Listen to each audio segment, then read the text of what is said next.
Welcome to the first of our Romans recap videos for this year as we study through the book of Romans. Videos that are designed to help you and the group that you're part of make the absolute most of this time that we've got in this world-changing book, the book of Romans. Because I'm guessing you know from having begun to read it that the book of Romans is a continuous train of thought. Paul didn't sit down and decide to write 16 discrete chapters. I'll write a chapter about one thing and then I'll write a chapter about another unrelated thing and so on and so forth.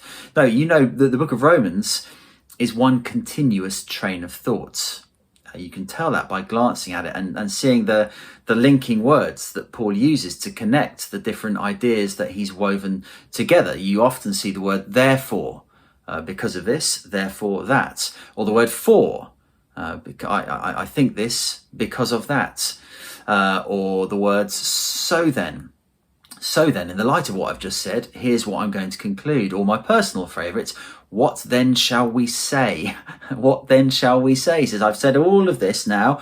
What do we conclude in the light of that? Every thought is connected and woven together carefully. Which means that as we read the book of Romans together, keeping that train of thought in our minds is going to be important, because you won't be able to understand fully and properly what Paul is saying and why he's saying in any one part if you forget what's gone before. You ever had that experience where you've started a book, any kind of book, whatever sort of book you enjoy getting into, and you start it and you get about a third, a half of the way through, and then you kind of run out of steam. And the book gets put to one side and you don't pick it up for a long time. But a few months later, maybe a year or two later, you pick it up, you think, I'd love to get back into that again. And you open it up to where you got to and you start reading and you think, I can't remember what that character said back then or what was going on in the storyline. And you sort of feel like you need to go back and start reading again in order to make sense of where you've got to. Well, that's going to be true of Romans. We're going to want to keep that flow of thought, that train of thought in our minds. But it's a long book and we've got a whole year to spend in it. So doing that's going to be hard. And so we've decided to produce a short video every week, 3, 4, 5 minutes long, to help you get the flow of thought back into your heads. So that then as you start to pray and read in your own private personal study before you get to your group, you've got that flow of thought in mind. And last week you got underway. Romans 1 to 17, verses 1 to 7, where Paul... Well, he starts by introducing himself, as you would do in any letter. But as he introduces himself, it's like he can't help himself. He introduces himself as an apostle who's been given the gospel by God, a gospel that has at its very heart Jesus Christ, the Son of God. Son of God descended from David in line with the throne and the promises made to him. And the Son of God declared with power through his resurrection from the dead, a global king. God's global king, with a global commission. Paul says his job now, in the light of this global gospel with a global king, is to, as he says in verse 5, chapter 1, verse 5, to bring about the obedience of faith for the sake of Jesus' name among all of the nations.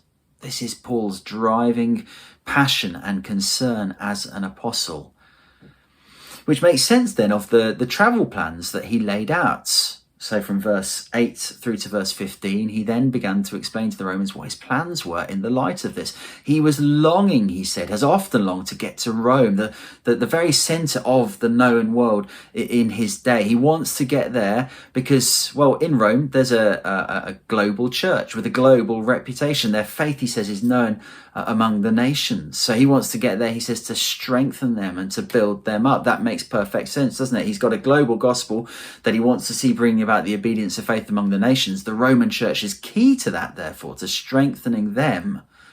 But not just to strengthen them. He says, I want to reap a harvest among the Gentiles, literally the nations, Greeks and barbarians, whoever the nations are. Paul wants to reap a harvest among them, which makes perfect sense.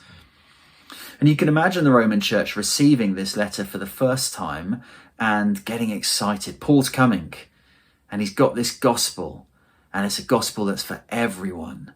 and we're at the centre of his plans. You can imagine this whetting their appetite for what's to come and for his visit, making them think, yeah, we want to get behind this, whatever it's going to look like. And then Paul ended verses 16 and 17 stating, I am not ashamed of the gospel. It is the power of God for salvation. That's a great rally cry. But then as you start reading today, he's going to start with those words, verse 18, for the wrath of God is revealed from heaven. The righteous anger of God is revealed. That would be a good question to start thinking about as you read. Why does he go from verse 17, talking about a salvation that is by faith for all, into verse 18, talking about the wrath of God? And as you start reading, well, don't forget you've got your workbook to help you. Just a few helpful questions to point you in a helpful direction to help you work through the text for yourself. And of course, as ever, don't forget to pray. We need God's help, don't we, as we do this and then as we gather together. So take the time to pray before and perhaps after the few minutes you get reading Romans 1, 18 to 32.